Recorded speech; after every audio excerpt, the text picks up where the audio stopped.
வணக்கம் மக்களே, இது நம்ம செஸ் சர்க்கிள். நான் உங்கள் விஜய். எல்லாரும் எப்படி இருக்கீங்க? நல்லா இருக்கீங்களா? கொஞ்ச நாளைக்கு முன்னாடி நம்ம சேனலில் ஒரு வீடியோ போட்டிருந்தோம். அது என்ன அப்படின்னா, why we can't speak in English, அதாவது ஏன் நம்மளால் ஆங்கிலம் பேச முடிவதில்லை அப்படிங்கிற தலைப்பில் ஒரு 5 குறிப்புகள் பார்த்தோம். அதில் ஒரு குறிப்பான don't hesitate to make mistakes, ஆங்கிலம் பேசும்போது தவறாக பேசினா அதுக்காக நீங்கள் ஆங்கிலம் பேசாமலே விட்டுறாதீங்க அப்படிங்கிற தலைப்பில் இன்னைக்கு நம்ம வீடியோவை கொஞ்சம் எலாபரேட்டாக பார்க்க போகிறோம். அந்த வீடியோவை நீங்கள் இன்னும் பார்க்கல, I mean why we can't speak in English அப்படிங்கிற வீடியோவை நீங்கள் இன்னும் பார்க்கல அப்படின்னா மேலே இருக்க ஐ பட்டனில் அந்த வீடியோட லிங்கை கொடுக்குறேன், கீழே டிஸ்கிரிப்ஷன்லையும் கொடுக்குறேன். அந்த வீடியோவை மறக்காமல் பாருங்கள். நீங்கள் ஒரு இங்கிலீஷ் லேர்னராக இருந்தீங்க, அதுவும் ஒரு பிகினர் லெவலில் இருந்தீங்க அப்படின்னா கண்டிப்பாக அந்த வீடியோ உங்களுக்கு ரொம்பவே யூஸ்ஃபுல்லாக இருக்கும். Don't miss it and must watch. இந்த வீடியோ மூலிமா நான் என்ன தான் சொல்ல வரேன் அப்படிங்கிறத முன்னாடியே சொல்லிடுறேன். அதாவது நம்ம அன்றாடம் வாழ்க்கையில் பேசக்கூடிய நிறைய ஆங்கில வார்த்தைகளில் நாம் ஃபோனடிக்ஸ் அண்ட் ப்ரொனன்சியேஷன்ஸ் மிஸ்டேக்காக தான் பேசிகிட்டு இருக்கோம். அதனால நீங்கள் ஒரு பிகினர் லெவலில் இங்கிலீஷ் லேர்ன் பண்ணிட்டு இருந்தீங்க அப்படின்னா மிஸ்டேக்ஸ் பண்ணுறதுக்கோ, கிராமர் மிஸ்டேக்காக இருக்கட்டும் அல்லது ப்ரொனன்சியேஷன் மிஸ்டேக்காக இருக்கட்டும்,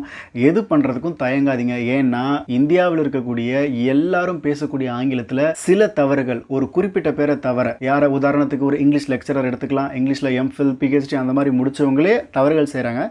விரல் விட்டு எண்ணக்கூடிய அளவில் ஒரு மெத்த படித்த ஆங்கிலத்தில் புலமை பெற்றவர்கள் மட்டும்தான் இந்த தவறுகளை செய்கிறதில்லே ஒழிய நிறைய பேர் இந்த தவறுகளை செய்கிறாங்க. அதனால் நீங்களும் தவறு செய்யாமல் இங்கிலீஷ் பேசணும் அப்படின்னு நினைக்காதீங்க. தவறு வந்தால் அதில் தவறு இல்லை, அதை நம்ம திருத்திக்கலாம். தொடர்ந்து ஆங்கிலம் பேசணும் அப்படிங்கிற உங்கள் ஆசையை ஒத்தி வச்சிடாமல் தொடர்ந்து முயற்சி செய்யுங்க, பயிற்சி செய்யுங்க. கட்டாயமாக உங்களுக்கு வெற்றி கிடைக்கும்.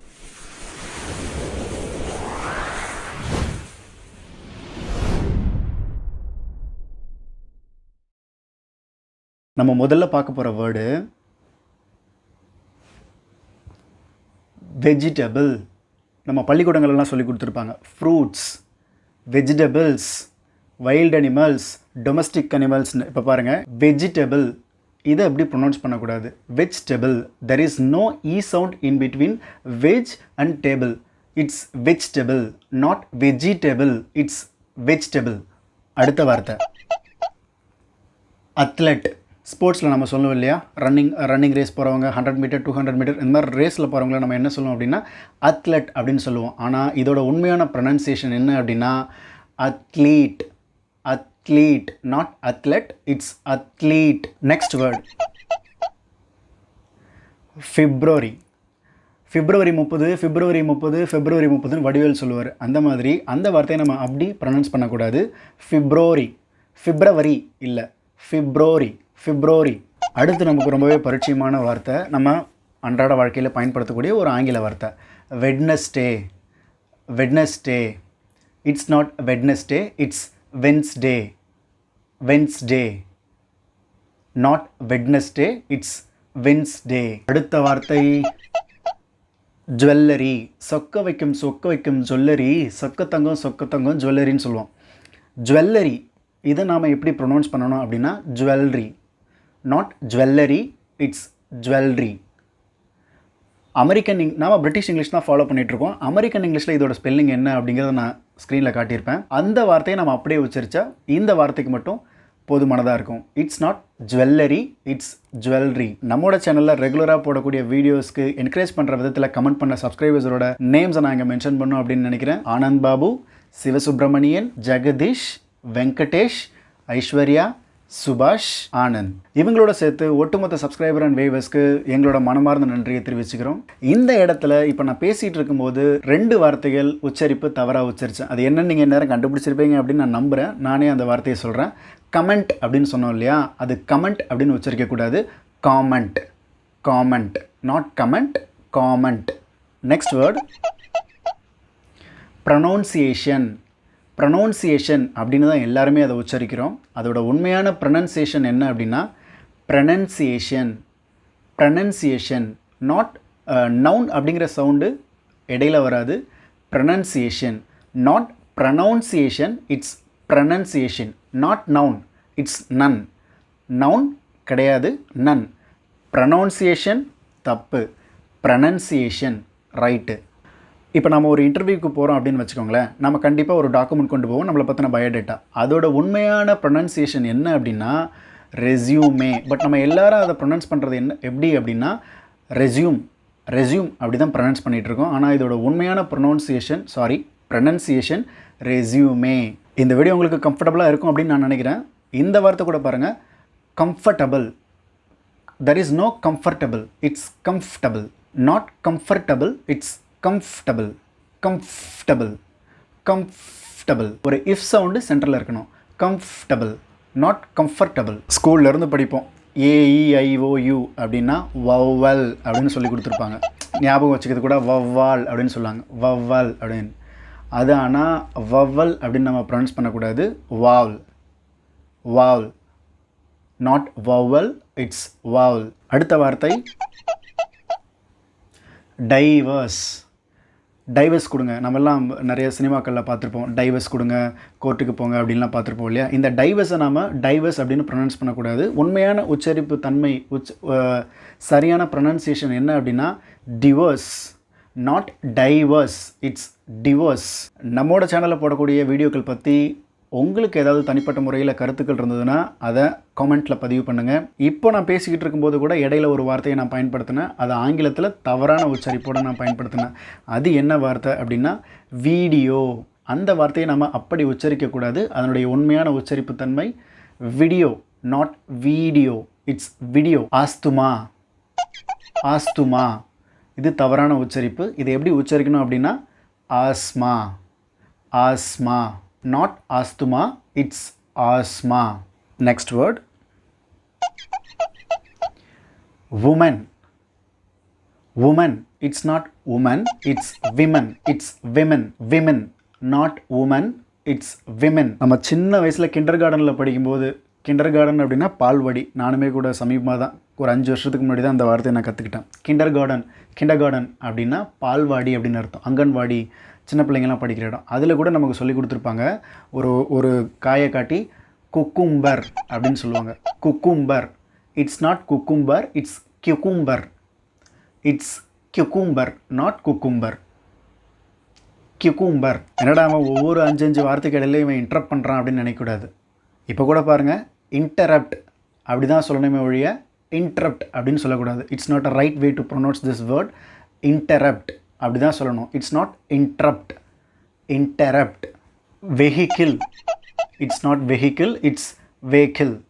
வெஹிக்கிள். ஹெச் சவுண்டு வராது. H silent. Vehicle. Not vehicle, it's vehicle. Coupon. நம்ம எல்லாம் சொல்லுவோம் கூப்பன். கூப்பன் விழுந்திருக்கு, கூப்பனில் சீட்டு விழுந்திருக்கு, கூப்பனில் பணம் விழுந்திருக்கு அப்படின்ட்டு. It's not coupon, it's coupon. Coupon. Not coupon, it's coupon. காலையில் எழுது சாப்பிட்ற சாப்பாட்டை நம்ம பிரேக்ஃபாஸ்ட் அப்படின்னு சொல்லுவோம். மதியம் சாப்பிட்றத நாம் லஞ்சுன்னு சொல்லுவோம். நைட்டு சாப்பிட்றத டின்னர்னு சொல்லுவோம். காலையிலையும் மதியத்துக்கும் இடையில சாப்பிட்றத நம்ம பிரஞ்சுன்னு சொல்லுவோம். இந்த மாதிரிலாம் சொல்கிறாங்க. ஆனால் நம்ம அந்த பிரேக்ஃபாஸ்ட்டை எப்படி சொல்லணும் அப்படின்னா not breakfast, it's breakfast. It's breakfast, not breakfast. It's breakfast. பரீட்சை எழுதும்போதெல்லாம் இந்த வார்த்தையை நம்ம தவறாமல் எழுதுவோம். அது என்ன அப்படின்னா எக்ஸெட்ரா. இடிசி. அதோட உண்மையான ஸ்பெல்லிங் கூட நம்ம நிறைய பேருக்கு தெரியாமல் இருக்கலாம். கண்டிப்பாக இருக்கும்னு நான் சொல்ல வரல. எக்ஸெட்ரா அப்படின்னு சொல்லுவோம். அதோட உண்மையான ப்ரொனன்சியேஷன் என்ன அப்படின்னா எட்ஸெட்ரா. எக்ஸெட்ரா கிடையாது, எட்ஸெட்ரா. நம்ம எல்லாருமே துணி கடைக்கு போய் துணி எடுக்க போகும்போது என்ன சொல்லுவோம்? அந்த கிளாத் எடுங்க, இந்த கிளாத் எடுங்க அப்படின்னு சொல்லுவோம். அது ஆக்சுவலாக கிளாத் அப்படின்னு சொல்லக்கூடாது. க்ளாத்ஸ். க்ளாத்ஸ். க்ளாத்ஸ். இந்த காணொளியிலிருந்து நான் என்ன சொல்ல விரும்புகிறேன் அப்படின்னா நம்ம அன்றாடம் பேசக்கூடிய நிறைய ஆங்கில வார்த்தைகள், இப்போ சில வார்த்தைகள் மட்டும்தான் எனக்கு தெரிஞ்சது அல்லது அங்கங்கே கேட்டது, அந்த மாதிரி சில வார்த்தைகள் நம்ம அன்றாட வாழ்க்கையில் தவறாக பேசிக்கிட்டு இருக்கோம், தவறான உச்சரிப்பில் சொல்லிக்கிட்டு இருக்கோம் அப்படிங்கிறத நான் உங்களுக்கு தெரியப்படுத்துகிறேன். ஆனால் இன்னும் நிறைய வார்த்தைகள் நாம் தவறாக தான் பேசிக்கிட்டு இருக்கோம். நம்முடைய தாய்மொழியை தவறாக பேசினா தான் அதில் அவமானமே ஒழிய நமக்கு தெரியாத ஒரு புது மொழியை பழகும்போது அதில் தவறாக பேசுகிறதுல எந்த தவறுமே இல்லை அப்படிங்கிறத தான் நான் உங்ககிட்ட நிரூபிக்க விரும்புகிறேன். அதாவது உங்களுக்கு புரிய வைக்க விரும்புகிறேன். நீங்கள் புதுசாக ஆங்கிலம் கற்றுக்க விரும்புகிறீங்க அல்லது ஆங்கிலம் பேசணும் அப்படிங்கிறது பல பேரோட கனவாக கூட இருக்குது. அது நமக்கு உளவியலாகவே நமக்கு புகுத்தப்பட்டிருக்கு. எப்படின்னா ஆங்கிலம் பேசுகிறவங்க ஒரு அறிவாளி அப்படிங்கிற மாதிரியே நமக்கு புகுத்தப்பட்டிருக்கு. அது இல்லைன்னெலாம் யாரும் மறுத்துட முடியாது. நான் பார்த்து வளர்ந்த நிறைய நடிகர்கள், எனக்கு பிடிச்சமான நிறைய ஆளுமைகள்லாம் ஆங்கிலத்தில் நல்லா பேசும்போது நானும் அந்த மாதிரி பேசணுமே அப்படிங்கிற ஒரு ஆசையும் ஆர்வம் இயல்பாகவே இருந்திருக்கு. அது தவறாக சரியாங்கிற விவாதத்துக்குள்ளலாம் நான் வரல. பேசணும் அப்படிங்கிற ஆசை எனக்குள்ளேயும் இருந்திருக்கு. அந்த மாதிரி உங்களுக்குள்ளே அந்த ஆசை இருந்து ஆங்கிலம் பேச தொடங்கியிருக்கீங்க அப்படின்னா ஆங்கிலம் பேச தொடங்கும் பொழுது நிறைய தவறுகள் வருவது சகஜம்தான். இங்கே யாருமே சரியாக பேசலை, அதனால் நீங்களும் 100% சரியாக தான் பேசியாகணுங்கிற எந்த கட்டாயமும் இல்லை. அதனால் தயங்காமல் தவறாமல் தைரியமாக ஆங்கிலத்தை தப்பாக பேசுங்க. இது தப்பு அப்படின்னு தெரிஞ்ச பிறகு தான் நம்ம அதை திருத்திக்க முடியுமே ஒழிய, நீங்கள் பேசாமலே இருந்தால் தப்பாக பேசக்கூடாது அப்படிங்கிற ஒரு காரணத்துக்காக நீங்கள் பேசாமலே இருந்தீங்க அப்படின்னா உங்களால் கடைசி வரைக்கும் பேசாமலே போகிறதுக்கான நிறைய வாய்ப்புகள் இருக்குது. ஆங்கிலம் மட்டும் இல்லை, எந்த ஒரு விஷயமே சரிதான். அது ஆங்கிலமாக இருக்கட்டும், ஃப்ரெஞ்சாக இருக்கட்டும், எந்த மொழிக்கு அப்பாற்பட்டு நாம் ஒரு செயலை அடையணும் அப்படின்னு நினச்சா கூட இப்போ உதாரணத்துக்கு ஒரு வாகனம் ஓட்ட தெரியாத ஒருத்தர் புதுசாக வாகனம் ஓட்ட கற்றுக்கும் போது அவர் எடுத்த உடனே நல்லா ஓட்டிடுவார், பிழையே இல்லாமல் ஓட்டிடுவார்.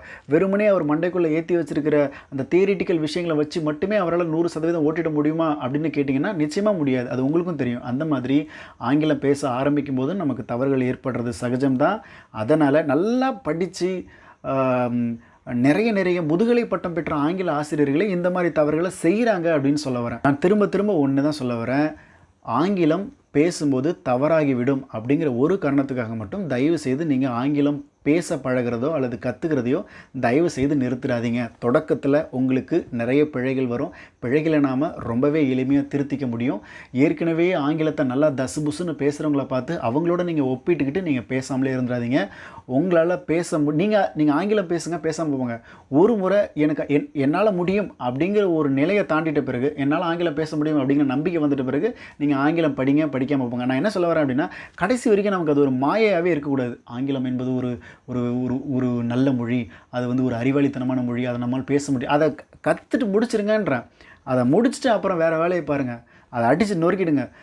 சரியாக சொல்லணும் அப்படின்னா 30 நாளில் கண்டிப்பாக ஆங்கிலம் பேசலாம். வேடிக்கையாக கூட இருக்கும். என்னடா 30 நாளில் ஆங்கிலம், இவன் ரோட்டில் விற்கிற புத்தகங்கள் அதெல்லாம் கூட வாங்கி படிச்சிருக்கீங்கல்ல? நானும் படிச்சிருக்கேன். அதனால் ஆங்கிலம் பேசுகிறதுக்கு தயங்காதீங்க. தவறாக பேசிடுவேன் அப்படிங்கிற ஒரே ஒரு பயத்தை மட்டும் வச்சுக்கிட்டு பேசாமல் விட்டுறாதீங்க. இந்த காணொலி உங்களுக்கு பிடித்திருக்கும் அப்படின்னு நான் நம்புகிறேன். பிடிக்கலைன்னா டிஸ்லைக் பண்ணுங்கள். மறக்காமல் நம்ம செஸ் சர்க்கிள் சேனலுக்கு சப்ஸ்கிரைப் பண்ணுங்கள். பக்கத்தில் இருக்கக்கூடிய பெல் ஐக்கானை கிளிக் பண்ணுங்கள். மற்றொரு வீடியோவில் சந்திக்கும் வரை உங்களிடமிருந்து விடைபெறுவது உங்கள் விஜய். இது நம்ம செஸ் சர்க்கிள். நன்றி, வணக்கம்.